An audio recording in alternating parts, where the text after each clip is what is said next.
ज्या लक्ष्मीसाठी आपण रात्रंदिवस धावपळ करतोय, सर्वांचे प्रयत्न त्याच्यासाठी चालू आहे, दिवस पाहत नाही रात्र पाहते, फक्त धावपळ चालू आहे तुमची माझी. लक्ष देऊन ऐका, ती लक्ष्मी माझ्या पांडुरंगाची दाशी होती. खरं सांगा, आता लक्ष्मी ज्या माणसाची सेविका असेल त्या माणसाला काय कमी असेल हो महाराज. द्या सोडून दुसरं प्रमाण घ्या. पाय लक्ष्मीचे हाती तिसे यावे का कुलती, किंवा म्हणून येतो का कुलती. महाराज कळलंय आम्हाला, जगाचा मालक श्रीमंत आहे का हो बाबा. जगाचा मालक उदार आहे का. उदारतेचं जर वर्णन करायला गेलो तर महाराज सांगतात, उदार तो हरी ऐसी कीर्ती चराचरी, अनंत हे थोरी गरजताती पोवाडे. प्रमाण घ्या, नामदेवराय सांगतात, सुदामा ब्राह्मण दुखे दारिद्र्य पिढीला, मुष्टीभर पोहे घेवोनी त्याचे भेटी लागी गेला, शुद्ध भाव देखोनिया गाव सोनियाचा दिला हो, विठोबाचा धर्म जागो त्याचे चरणी लक्ष लागो. तीन मुठी पोहे दिलेले सुदाम्याने फक्त. किती? तुम्ही आमच्या गणेशानंद बाबांच्या मुखातून श्रीमद भागवत कथा खूप सुंदर कथा केली महाराज. आवाजही दादांचा खूप गोड आहे. ह्या वर्षी भागवताला खूप चांगल्या प्रकारचा आनंद आलाय. सुदाम देवानं 3 मुठी पोहे दिले, सोन्याची नगरी देऊन टाकली. कळलंय महाराज आम्हाला, जगाचा मालक श्रीमंत आहे 1, जगाचा मालक उदार आहे 2, स्वतंत्र आहे का काय त्याची ताकद आहे. भगवान श्रीकृष्ण अर्जुनाला गीतेच्या 9व्या अध्यायामध्ये सांगतात, गतिर्भर्ता प्रभू साक्षी निवास शरणम स्रोत प्रभो प्रयस्थानम निधानम बीज मव्यम्या बोलविल्या वेदू बोले, म्या चालविल्या सूर्य चाले, म्या हलविल्या प्राणू हाले, जो जगात ते चालिता. मायबाप, हे सर्व जे काही चाललंय ते माझ्या भगवंताच्या सत्तेनं चाले. हे शरीर कोणाचे असत्ते, कोण बोलविते हरिविन, देखवी ऐकवी एक नारायण, तयाचे भजन चुकू नको. प्रमाण घ्या, तुझी सत्तेने वेदासी बोलणे, तुझी सत्तेने वेदादेव बळीया माझा पंढरीराव. साधकाला कळालं, हो बाबा तुमचा पांडुरंग परमात्मा देण्यासाठी योग्य कळलंय हो आम्हाला. पण जे जगद्गुरु तुकोबराय पांडुरंग परमात्म्याच्या दरबारामध्ये त्यांचा अधिकार लागेल ना महाराज. काही नसताना, ओळख नसताना तुम्ही देवाला कसं मागणार आहे, शक्यच नाहीये. अरे पांडुरंगाला तुम्ही काहीतरी ओळख द्या, देवा तुझ्यासाठी आम्ही काय नाही केलं. ओळख नसताना का अनोळखी माणसाला कसं मागू शकतो आपण. चष्मेवाले दादा तुमचं नाव काय? हा तुमचं सांगा. तेजराव भाऊ दानवे. ऐका, बरोबर माणूस निवडला बरं मी. तेजराव काका ऐका, फक्त माझ्या प्रश्नाचं शांततेनं उत्तर द्या. तुमची माझी ओळख नाहीये, तुम्ही कधी मला बघितलं नाही, मी कधी तुम्हाला बघितलं नाही, तुम्हाला माहित सुद्धा नाही पुरुषोत्तम महाराजे. या मी राजूर परिसरामध्ये कीर्तन आलो, माझ्या गाडीचं चेंबर फुटलं खालून. मी गॅरेजवाल्याला फोन केला, ए गॅरेजवाले दादा गाडीचं चेंबर फुटलंय रे. त्यानं तपासलं आणि मला सांगितलं, म्हणे महाराज 40 ते 45 हजार रुपये तुम्हाला खर्च आहे. काय? तुम्ही 2 व्हीलरवर चालले होते, मी आवाज दिला, ओ बाबा, ओ दादा गाडी थांबवा. तुम्ही माझ्या समोर आले आणि मी तुम्हाला विनंती केली, फक्त खरं उत्तर द्या, गणपती बाप्पाच्या दरबारात आहे, खोटं बोलू नका. तुमची माझी ओळख नाही, कधी माहीत नाही, हा पुरुषोत्तम महाराज आहे, असं आहे तसं आहे, काहीच नाही आहे. आणि मी तुम्हाला सांगितलं, हो मी आळंदीहून आलो आहे, माझं नाव पुरुषोत्तम महाराज आहे, माझ्या गाडीचं चेंबर फुटलं हो. गॅरेजवाल्याने मला 40 हजार रुपये खर्च सांगितला, मला 40 हजार रुपये देता का. पहिला प्रश्न आहे फक्त तुमच्याकडे तेजराव बाबा. एका अनोळखी धोत्रावाल्याला, एका अनोळखी कीर्तनकाराला, एका अनोळखी महाराजाला, कधी त्याला आपण बघितलं नाही, त्याचं गाव माहीत नाही, तो काय करतो हेही माहीत नाही, एका अनोळखी माणसाला तुम्ही 40 हजार रुपये देतात का पहिल्या भेटीत? कोणीच देऊ शकत नाही महाराज. कसं देणार? भिकाऱ्याला 10 रुपये टाकताना 10 वेळेस विचार करणारे भिकारी लोक आपण. एका अनोळखी धोत्रावाल्याला 40 हजार रुपये एका भेटीत देतील? अहो ठरले तेच देत नाही, आणि तसे कसे देतील महाराज? अवघड काम आहे. ऐका, ठरून कमी करतात. मला तर महाराज झाल्यापासून असा अनुभव आहे, कधीच लोकांनी असं बरं चुकून पाकिट कमी झालं नाही. सास्ते बाबा लोक म्हणतात महाराज चुकून कमी झालं. मी कीर्तनकार झाल्यापासून आतापर्यंत या महाराष्ट्रातलं चुकून कधीच जास्त पाकिट झालं नाही. कमीच काय येतं काही कळत नाही. लोक म्हणतात चुकून कमी झाला, जाऊ द्या. आता तुमची माझी ओळख झाली जयराव बाबा. तुम्हाला माहिती आहे आपल्या राजुरेश्वर कार्यक्रमात पुरुषोत्तमने कीर्तन केलंय. हे पुरुषोत्तम महाराज पाटील आहे, अगदी जवळ यांचं गाव आहे, यूट्यूबवर प्रसिद्ध आहे. आता याच्यानंतर मी 10-12 दिवसांनी या परिसरात आलो, माझ्या गाडीचं चेंबर फुटलोय आणि मला मॅकॅनिकलनं खर्च सांगितलाय 40-50 हजार रुपये. तुम्ही रस्त्याने जात असताना मी आवाज दिला, ओ बाबा गाडी थांबवा. तुम्ही लगेच गाडी थांबवली की माझ्याकडे पाहून म्हणसाल महाराज काय झालं. मी म्हणाल काही नाही हो, गाडी खराब झाली आणि पैसे नाही आहे माझ्याकडं, मला 40,000 रुपये द्या. तुम्ही क्षणाचाही विचार न करता खिशात हात घालसाल, नाही तर फोन पेऊन का होईना तुम्ही मला 40,000 रुपये द्याल. आता तुमची माझी काय झाली बाबा, काय झाली, ओळख झाली. तुम्हाला माहिती आहे नाही पैसे दिले तर आपण 2-3 कीर्तनं फुकट करून घेऊ. काहीच झाली, ओळख झाली का नाही. हां कळलं. तुकोबरायचा काय अधिकार आहे, काय तुकोबरायचं वर्णन करायचं मला. तुकाराम तुकाराम नाम अनुरेणुया थोकडा तुका आकाशा वेदाचा तुवा मासीचा ठावाने व्हावा. तुकोबरायच्या वंशामध्ये जन्माला आले त्या वंशाचे पूर्वज विश्वंभर बाबा आहे. कोण आहे, विश्वंभर बाबा आहे. तुकोबरायच्या आईचं नाव कनकाई आहे आणि वडिलाचं नाव बोलोबा आहे. काय, आईचं नाव कनकाई आणि वडिलाचं नाव बोलोबा. बोलोबा दर 15 दिवसाला पंढरपूरला गेले की पंढरपूरहून घरी आल्यानंतर आपल्या पत्नीला सांगायचे, ए कनकाई, ए कनकाई अगं ऐकलंस का. आतून आवाज यायचा, जी. काय त्या पंढरपूरचं वातावरण होतं ग, काय त्या दिंड्यान, काय ते महाराज लोकन, काय त्या फुगड्या, असं वाटत होतं घरी येऊच नाही. हा सगळा वृत्तांत ऐकल्यानंतर कनकाई आई साहेबाच्या डोळ्याला धारा लागायच्या. कनकाई आई साहेब म्हणायच्या, मालक एकदा तरी मला पंढरपूरला घेऊन चला ना. मला एक विचारायचं सर्व मंडळीला, विश्वंभर बाबापासून बोलोबापर्यंत जर नित्य पंढरपूरचे वारकरी तुकोबरायची परंपरा होती, मग कनकाई आई साहेबाला पंढरपूरला का नेत नव्हती. याचं कारण असं आहे, सध्या महाराष्ट्राचा देशाचा जर विचार करायला गेला तर सगळ्यात धार्मिक जर कोण असेल पुरुषांपेक्षा महिला आहे. कोण आहे. आज तुम्ही मंडपाचा सर्वे करा, महिलांची संख्या जास्त आहे का पुरुषांची संख्या जास्त आहे. महिलांची. भागवताला सुद्धा महिलांची संख्या जास्त होती का पुरुषांची. कुठेही दिंडीला सुद्धा कोणाची संख्या जास्त असते बाबा, महिलांची. सरकार का बावळट आहे की त्यांना एसट्या फुकट करायला महाराज. त्याच्यामुळेच तर सरकार एवढं प्रेम करतं महिलांमंडळीवर. फक्त सरकारला माझी विनंती, सरकार आमचं थोडं लांबलंच चालतं पण यांना अजून 10-20% भेटता कामा.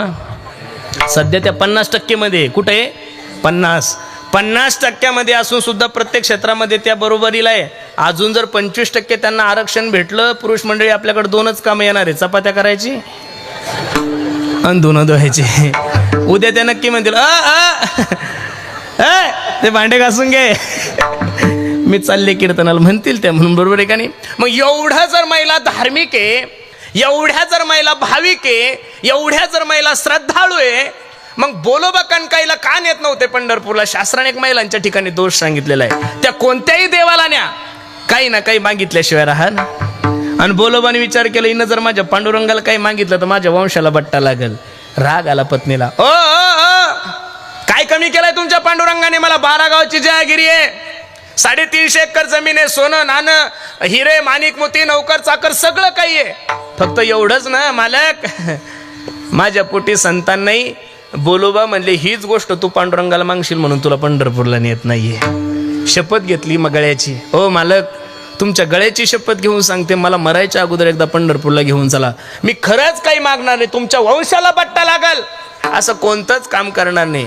आता हो नाही करता नेण्यासाठी तयार झाला. इच्छा नसती माणसाला बायकोला कुठं न्यायची, पण न्यावं लागतं, कारण स्त्री हट्ट आहे ना. तो कोणता हट्ट आहे, स्त्री हट्ट आहे. ताई बायको पुढं बसलेली म्हणून म्हणलो बरं मी. ऐकावं लागतं. पखवाजा असू द्या, गायक असू द्या, दिंडीचा अध्यक्ष असू द्या, तो फक्त कीर्तनात ज्ञान सांगू शकतो. अहम ब्रह्मास्मी तत्वमशी प्रज्ञानाम ब्रह्म. घरी गेली की बायको म्हणती, भोप्या अहम ब्रह्मास्मी. हो नाही करता नेण्यासाठी तयार झाले. चला, मुक्काम दर मुक्काम करत पंढरपूरला पोहोचले. चंद्रभागेचं स्नान झाल्यानंतर बोलोबा आपल्या पत्नीला सांगतात, ए कनकाई. जी मालक, काही मागू नको बरं पांडुरंगाला. ओ मालक ऐका ना, तुमच्या गळ्याची शपथ घेऊन सांगते, काय कमी केलंय तुमच्या देवाने मला. 12 गावची जहागिरी आहे, 350 एकर जमीन आहे, सोनं नाणं हिरे माणिक मोती नौकर चाकर सगळं काही आहे. फक्त एवढंच ना, माझी कूस अजून खाली आहे. हीच गोष्ट तू पांडुरंगाला मागू नको.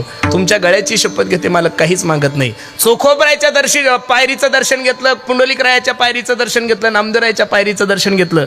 आणि स्त्रियांची बारी वेगळी आणि पुरुषांची बारी वेगळी आहे. आणि स्त्रियांच्या बारीमध्ये कनकाई आईसाहेब पांडुरंगाच्या गाभाऱ्यात गेले आणि पांडुरंगाचं ते स्वरूप पाहिलं. खरं सांगू का, या जगातील सगळ्यात सुंदर व्यक्ती जर कोण असेल तर देव आहे महाराज. तुम्ही एकदा त्याच्याकडे बघा, भागवतकार वर्णन करतात, पहा किती सुंदर आहे.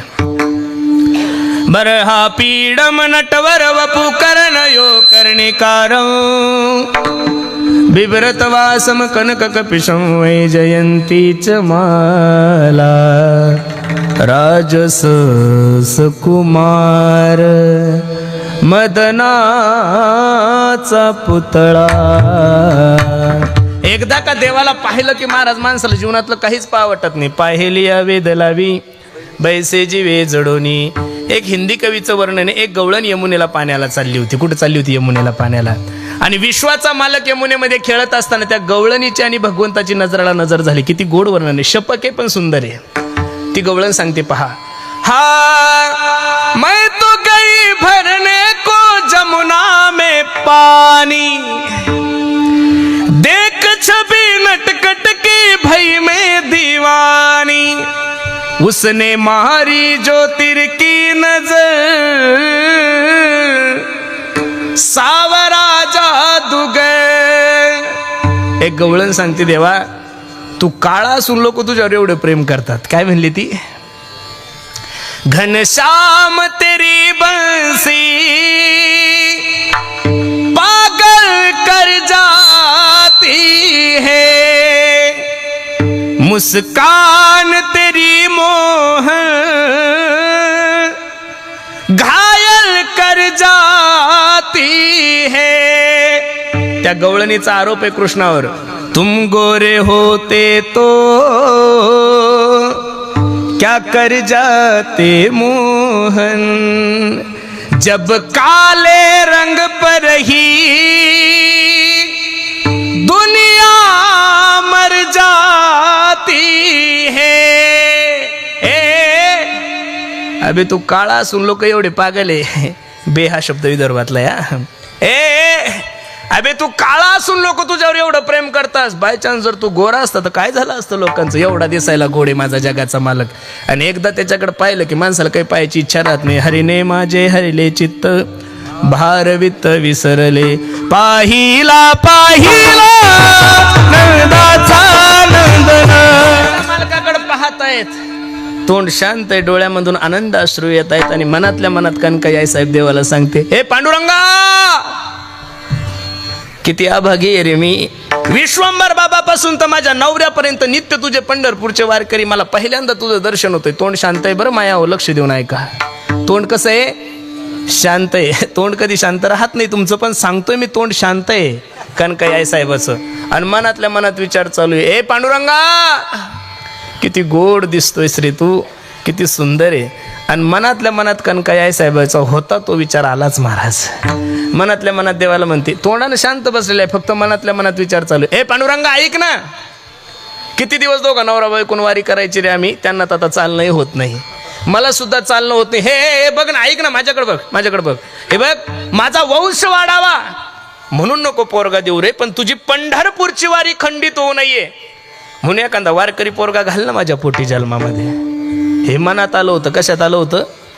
देव तर नाचायलाच लागला बाबा बाबा बाबा बाबा. कनकाई आई साहेब निघून गेल्या आणि बोलोबा दर्शनाला आले. आतापर्यंतचा नेम होता, ज्या ज्या वेळेस बोलोबा पांडुरंगाच्या गाभाऱ्यात जायचे त्या त्यावेळेस पांडुरंगाची मान अशी खाली राहायची. का? भक्तीचं ओझं एवढं झालं होतं की त्या भक्तीच्या ओझ्यामुळं पांडुरंग परमात्मा मान सुद्धा वर करत नव्हते. आज पांडुरंगाने लांबूनच जयहरी घातला. ओ बोलोबा, ओ जयहरी. बोलोबाला कळलं कनकाईनं काहीतरी मागितलं, आवाज दिला कनकाईला, ए कनकाई जी काही मागितलं का पांडुरंगाला? तुमच्या गळ्याची शपथ घेऊन सांगते मालक, माझे या तोंडानं काहीच मागितलं नाही. रागवले बोलोबा पांडुरंगाला. का रे पांडुरंगा, माझ्या पत्नीने काही मागितलं नाही, मग मान का वर केलीस? त्यावेळेस बोलोबा सांगतात, आज मी सगळाच्या सगळा सातबारा कोरा केलाय तुमचा. व्याजही भरलं आणि मुद्दलही भरला, तर 1 रुपया तुमचा माझ्या. आपण केला कसा? बोलोबाला पांडुरंग परमात्मा सांगत होते, कनकाई आई साहेबाच्या मनात आलं. जाणकार मंडळीला मला एवढंच सांगायचं, अरे मनात आलेलं जर माझा पांडुरंग परमात्मा पूर्ण करतो तुमच्या इच्छा, तर तुम्हाला आणि मला गणपती बाप्पाला तोंडानं मागायची काहीच गरज नाही महाराज. तुम्हाला आणि मला गणपती बाप्पाला नवस करायची काय गरज आहे? नवसच जर तुम्हाला करायचा असेल ना महाराज, तर देवाच्या साक्षात्काराचा नवस करा. पोरायचे, नोकरीचे आणि याचे त्याचे नवस करून काय फायदा आहे महाराज? तुमच्या प्रारब्धात जे आहे ते भेटणार आहे. प्रारब्धानच लक्ष्मी भेटणार आहे, प्रारब्धानच मान भेटणार आहे, प्रारब्धानच धन भेटणार आहे. नवस करून जर सगळ्या गोष्टी प्राप्त झाल्या असत्या, तर तुकोबरायच्या गाथ्यामध्ये प्रमाण नसतं आलं.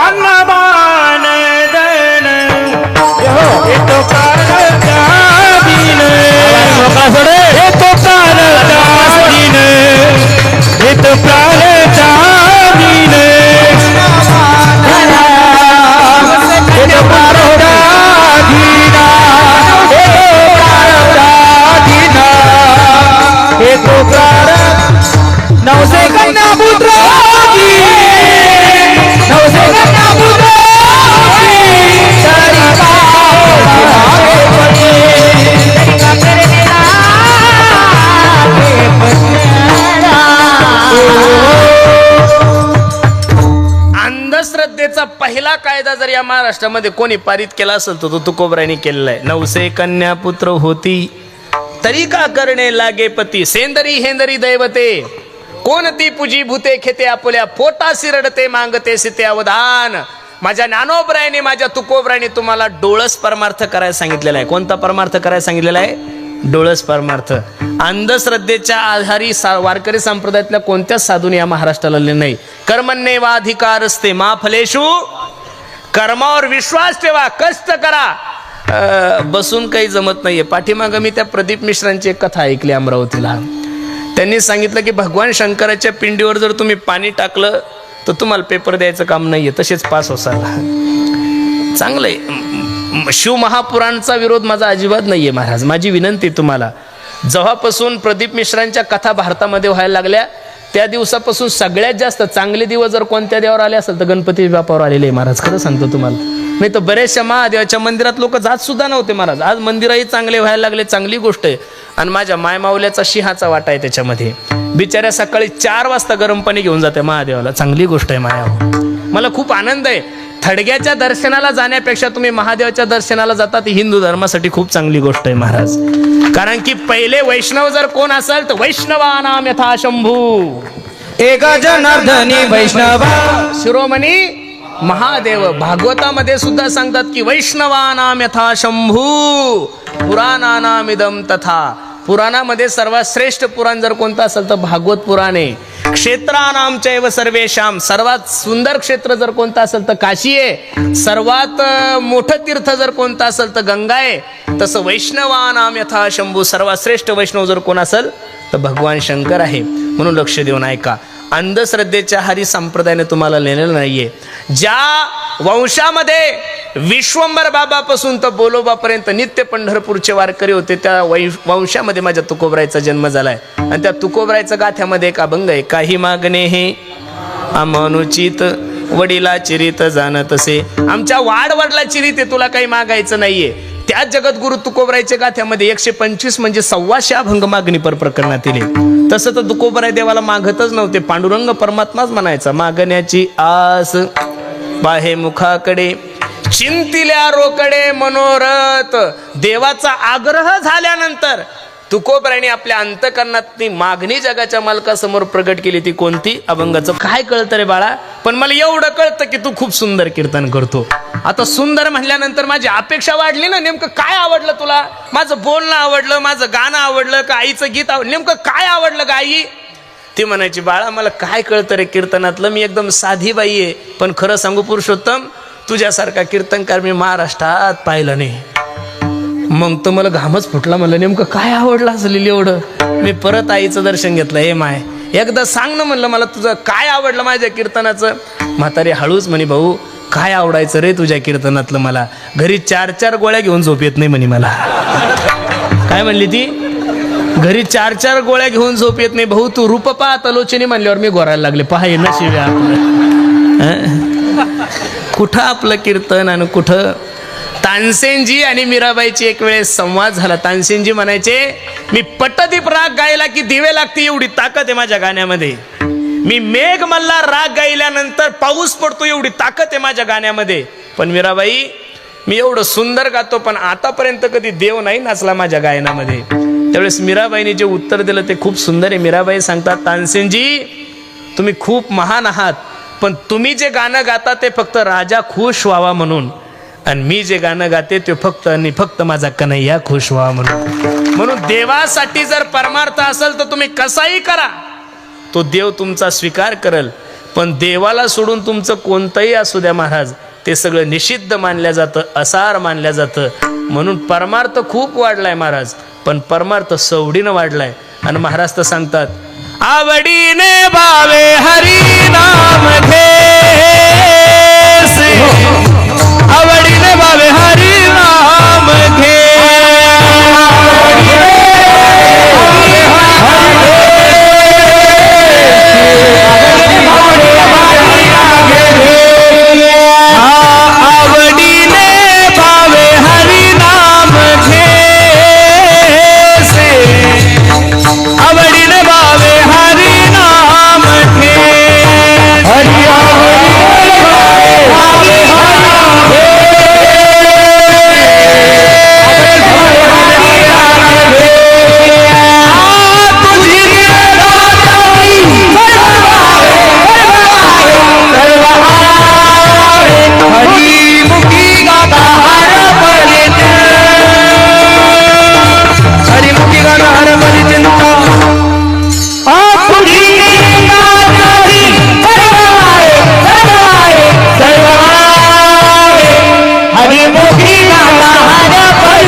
सवडीने भाव नाही सांगितलं, आवडीने भावे हरिनाम घेसी, तुझी चिंता त्याशी सर्व आहे.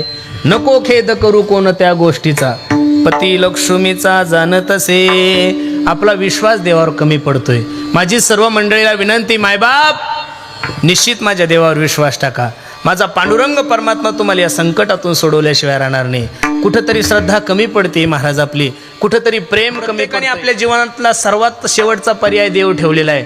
अरे 4 तास ऑपरेशन करतात डॉक्टर, आणि ऑपरेशन थिएटरच्या बाहेर ज्या वेळेस आला त्यावेळेस नातेवाईक विचारतात, ओ डॉक्टर सांगा ना आमचं पेशंट कसं आहे. त्यावेळेस डॉक्टर एका वाक्यात सांगतो, हे बघा मला जेवढे प्रयत्न करता आले तेवढे मी केले, आता या पेशंटला वाचवायची जबाबदारी कोणाची आहे. अरे मग देवच जर तुम्हाला वाचवत असेल तर शेवटचा पर्याय का ठेवता, पहिला पर्याय ठेवा ना. तुम्ही ज्या कसायाकडं मांसाहार आणायला जाता ना, बकरं कोंबडं वगैरे, तर तो कसाई पहिला बोकडा कापल्यानंतर ज्यावेळेस लटकवतो ना, तर गिऱ्हाईक देण्याच्या अगोदर तो अगरबत्ती लावतो. कोणाला लावतो? त्याचा जो देव असेल त्याला. अल्लाला लावत असेल, कोणाला लावत असेल, तो त्याचा भाग आहे. आणि तो सांगतो, देवा आज माझा धंदा चांगला होऊ दे. याच्याही पुढं सांगतो तुम्हाला, दारूचा दुकान ज्यावेळेस सेटरवळ करतो त्यावेळेस पहिली अगरबत्ती देवाला लावतो, देवाला म्हणतो, देवा गणपतीचा उत्सव चालू आहे त्याच्यामुळे गिऱ्हाईक कमी आहे, परवा दिवशीपासून थोडा धंदा चांगला होऊ दे बरं माझा. मग वाईट कामाची सुरुवात जर लोक चांगल्या देवापासून करत असेल तर आपण आपल्या चांगल्या कामाची सुरुवात देवापासून का करू नये. इथं जेवढा काही हिंदू बांधव बसलेला आहे त्या हिंदू बांधवांना माझी विनंती आहे, अरे मुस्लिम धर्माचे लोक जर दिवसातून 5 वेळेस नमाज पडत असेल तर हिंदूच्या लेकरांना एकदा का वयना हनुमान चालीसा म्हणलीच पाहिजे. तो तुमचा माझा काय धर्म आहे. का नाही करू महाराज, केलं पाहिजे. किती जरी फास्ट म्हणली, किती जरी हळू म्हणली, तर 7 मिनिटाच्या वर हनुमान चालीसा म्हणायला लागत. तुम्ही हा संकल्प करा, जो 7 बार पाठ कर कोई सुखही बंदी, नासे रोग हरे सब पीडा, जपत निरंतर हनुमंत बलबीरा. तुम्ही हनुमंतरायाचं भजन करून पहा महाराज. या विश्वातील चालतं बोलतं दैवत जर कोण असेल तर माझे बजरंग बली. कोणते? तुम्ही हनुमान चालीसा तर म्हणत नाही, पण भद्रा मारुतीला बायको मागितल्याशिवाय अवघड झालं बाबा या पोरायचं. बरं कोणत्या देवाला काय मागावं एवढं तरी कळलं पाहिजे ना विष्णू दादा. आता बायकोच जर मागायची तर कृष्णाला मागा, त्या बाबाची PhD झालेली त्याच्यामध्ये. ब्रह्मचारी माणसाला बायको मागून तुमचं लग्न ठरलंच कसं, हा मोठा प्रश्न आहे. म्हणून देवावर विश्वास ठेवा. मी दररोज सांगतोय, एका माणसाची डोक्याची सिर ब्लॉकेज झाली, ऐका लक्ष देऊन. संभाजीनगरच्या सगळ्यात मोठ्या महागड्या हॉस्पिटलमध्ये त्याला भरती केलं. 4 तास ऑपरेशन झालं आणि ऑपरेशन थिएटरच्या बाहेर डॉक्टर आले. त्याचं बिल काढलं होतं 25 लाख रुपये. किती बिल काढलं? 25 लाख. 60-70 वर्षाचा म्हातारा आहे. ते 25 लाख रुपयाचं बिल पाहिल्यानंतर म्हातारा रडायला लागला. म्हाताऱ्याच्या डोळ्याला धारा लागल्या. तो डॉक्टर मारकरी होता. ओ बाबा, बाबा ऐका ना, ते 25 लाख रुपये जर तुम्हाला थोडे जास्त वाटत असेल तर माझी विनंती, मी तुम्हाला त्यातले 10-5 लाख रुपये कमी करतो. तुम्ही माझ्या आजोबासारखे, फक्त रडू नका. तो म्हातारा हसायला लागला आणि त्या डॉक्टरला सांगत होता, वेड्या, माझी 25 एकर जमीन समृद्धी महामार्गात गेली. किती गेली? 25 एकर. त्याच्यात डुप्लिकेट 400 आंब्याचे झाडं होते. खरे नाही, 400. मला लिगली व्हाईट 40 कोटी रुपये आलेले. तू जर 50 लाख रुपये बिल काढलं असतं तरी मी 2 मिनिटात ते बिल पे केलं असतं. एवढा श्रीमंत माणूस आहे मी. डॉक्टराला आश्चर्याचा धक्का बसला. एवढं जर म्हातारं श्रीमंत आहे, एवढी जर म्हाताऱ्याकडे प्रॉपर्टी आहे, तर ते 25 लाख रुपयाचं बिल पाहून म्हातारं रडतं का? त्यावेळेस ते म्हातारं डॉक्टरला सांगत होतं, ए डॉक्टर, 4 तास ICU मध्ये माझं शरीर सांभाळलं तू, तर माझ्या शरीराचं मेंटेनन्स 25 लाख रुपये काढलं. वयाच्या 70 वर्षापर्यंत देवानं मला सांभाळलं, पण रुपयाचं सुद्धा मेंटेनन्स घेतलं नाही. दुःख माझ्या जीवनामध्ये. एक सांगू का गड्यांनो, तुम्ही देवावर विश्वास ठेवा. मी नारदाच्या गादीवरून सांगतो, महाराज तुका म्हणे भार घातली यावरी होईल काय वारी नारायण. 2-4 दिवसापूर्वी एका चांगल्या खासदारांचा वाढदिवस होता. माझं कीर्तन होतं. कीर्तन संपल्यानंतर आम्ही सर्व जेवायला बसल्यानंतर ते खासदार मला सांगत होते, म्हणे महाराज आम्हाला एक लोकसभा सांभाळावं लागते. तुम्ही 4 राज्यामध्ये कीर्तन करता, कधी थकत नाही, कधी तुम्हाला त्रास होत नाही, कधी तुमच्या गाडीचा अपघात होत नाही, काय कारण आहे हो याचं? मी त्या खासदारांना जे उत्तर दिलं ते खूप महत्त्वाचं आहे. म्हणलं, साहेब, रात्री कीर्तन संपल्यानंतर 9च्या नंतर 11च्या नंतर आमचा ड्रायव्हर गाडी चालवतच नाही. मग खासदार म्हणले, कोण चालवतं? मी म्हणलं, रात्री ड्रायव्हरच्या रूपात पांडुरंग परमात्मा रात्रभर गाडी चालवतो, त्याच्यामुळे दुःख होण्याचं काही कारण. तुम्ही देवावर विश्वास ठेवा, आणि देवावर जर विश्वास ठेवला तर निश्चित माझा विश्वाचा मालक तयाच्या चिंतने निरसेल संकट, तराल दुर्गट भव सिंधू. म्हणून परमार्थ आवडीनं करा मायबाप. आज परमार्थ खूप वाढला. मी तुम्हाला सांगितलं ना, जिकडं जाऊ तिकडं सप्ते चालू आहे. आज गणेशाच्या जयंतीनिमित्त महाराष्ट्रात कमीत कमी 10,000 सप्ते चालू असतील महाराज. काल आमच्या आळंदीला काला झालाय. आमच्या गोविंदगिरी महाराजांचा सप्ताह होता. बाबा बाबा बाबा बाबा बाबा, बघावं तेवढं बघावं, एवढं सुंदर वातावरण आहे.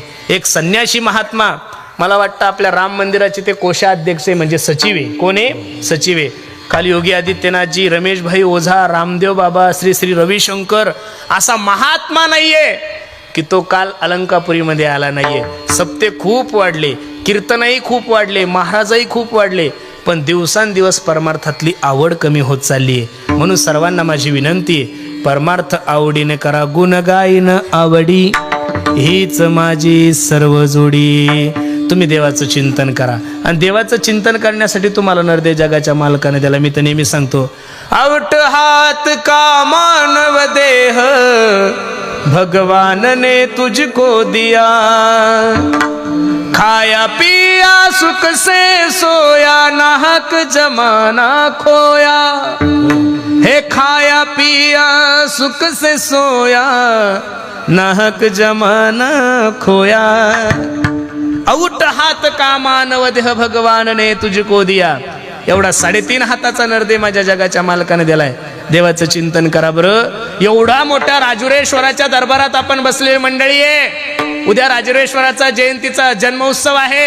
प्रत्येकाने संकल्प करा. जर तुम्हाला हा सप्ताह सार्थक व्हावा वाटत असेल तर प्रत्येकाने उद्यापासून संकल्प करा की कमीत कमी 11 माळी तरी रामकृष्णारी या मंत्राचा जप करील. अशी जर प्रत्येकाने तयारी ठेवली तर आपण असं समजू हा सप्ताह कसा झालाय, सार्थक झालाय. महाराज विनवितो सकळ जना, कर जोडून थोर लहाना, दान इतुले द्या मज दिना, म्हणे तुकया बंधू.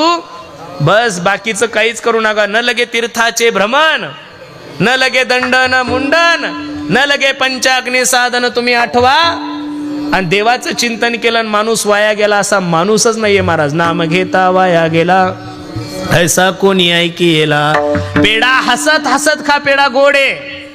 पेडा झोपीतही खा, पेडा गोड चेन. पेडा रडत रडत खा, कसा आहे पेडा? गोडे. म्हणून सर्वांनी संकल्प करा, देवाचं चिंतन करील, पण ते चिंतन कसं करील? आवडीनं करील. सवडीनं करणार नाही आणि आवडीनं जर परमार्थ केला तर निश्चित माझ्या जगाच्या मालकाची कृपा तुमच्यावर संपादन झाल्याशिवाय राहणार नाही. गुण त्यांनाच पासेस होत्या. त्या 7,000 VIP मध्ये सर्वात मोठे VIP जर कोण असतील तर त्यामध्ये 6,000 फक्त आणि फक्त महाराज लोक होते. ही हिंदू धर्मासाठी सर्वात मोठी चांगली गोष्ट आहे महाराज. आतापर्यंत जेवढे काही पंतप्रधान झाले तेवढ्या पंतप्रधानामध्ये साधूला सगळ्यात मोठा मान जर कोणाच्या काळामध्ये मिळाला असेल तर नरेंद्रभाई मोदींच्या काळामध्ये मिळाले. तर वस्तुस्थिती आहे. लोक आम्हाला म्हणतात तुम्ही BJPचे आहो. नाही हो महाराज, जो मनुष्य चांगलं काम करतो संप्रदाय निश्चित त्याच्या पाठीमागे उभं राहतोय महाराज. तुम्ही चांगलं काम करा ना. तुम्ही राम मंदिराच्या लोकार्पण सोहळ्याच्या टायमाला जर रामाच्या विरोधात बोलत असाल तर आम्ही कसं तुमच्या संग राहायचं, हाही एक मोठा प्रश्नच आहे ना महाराज.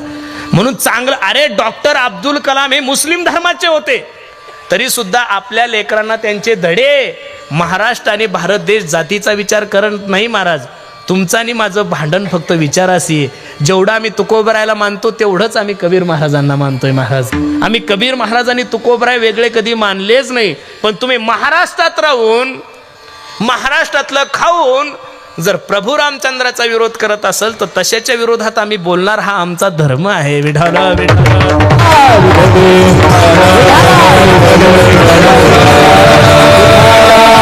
आज एवढ्या बहुसंख्येनं तुम्ही सर्व मंडळी उपस्थित आहात. सर्व हिंदू बांधवांना माझी विनंती आहे, असंच जर धर्माविषयी आपण एकनिष्ठ राहिलो आणि सर्व मंडळी जर एकत्रित राहिले आणि प्रत्येकाने जर म्हणलं मी हिंदू आहे आणि हिंदुस्तान माझा देश आहे, तर मी गणपती बाप्पाच्या दरबारात तुम्हाला सर्वांना आश्वासन देतोय, नाही विनंती करतोय, भविष्यात 5 वर्षात हा माझा भारत देश हिंदू राष्ट्र झाल्याशिवाय राहणार नाही. पण त्यासाठी तुम्हाला काय करावं लागेल, सर्वांना एकत्रित यावं लागेल. मी ह्या जातीचा आहे आणि मी त्या जातीचा आहे अजिबात म्हणू नका. कधीतरी म्हणा आपण हिंदू आहोत महाराज.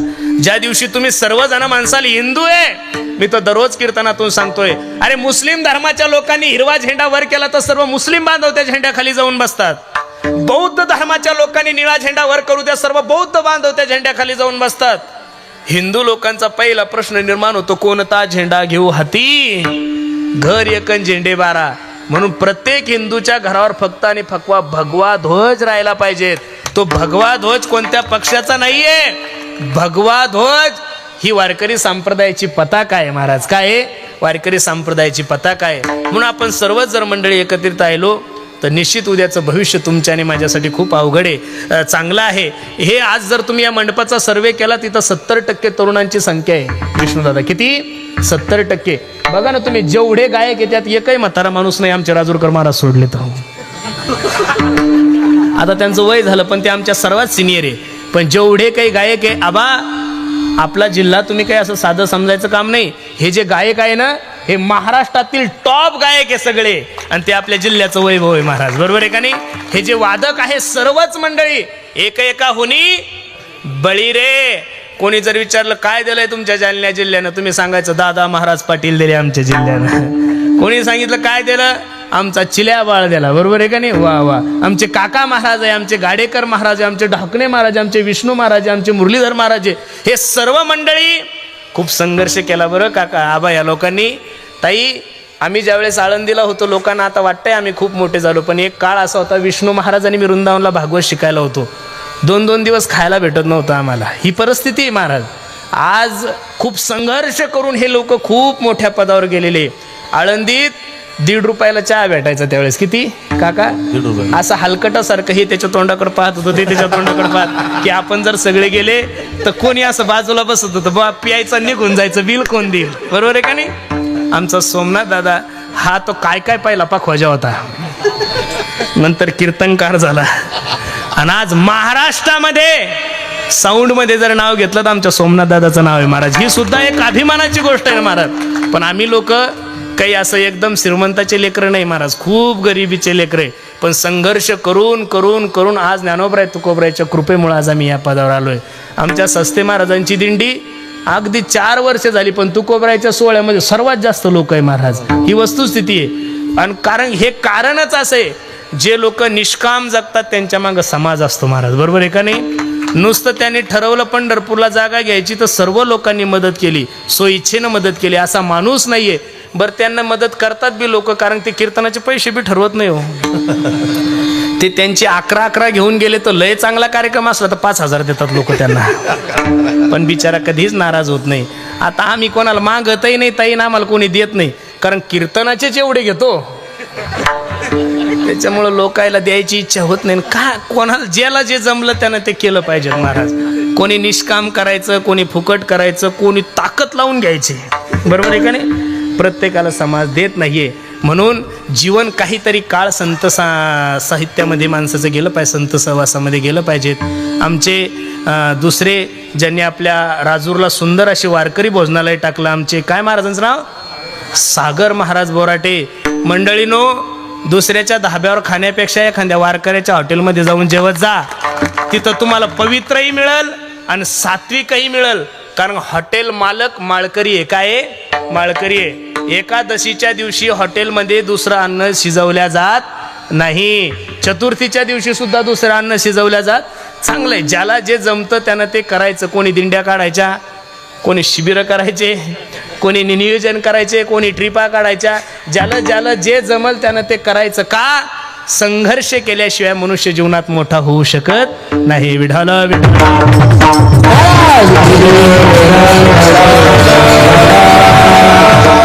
बरोबर आहे सांगतात, बाकी काहीच नको. संत संग दे सदा, न लगे मुक्ती आणि संपदा. संत संग दे सदा. काहीतरी काळ माणसाच्या संत संगतीमध्ये गेला पाहिजेत. आणि हे सगळं करण्यासाठी महाराज सांगतात शेवटच्या चरणामध्ये,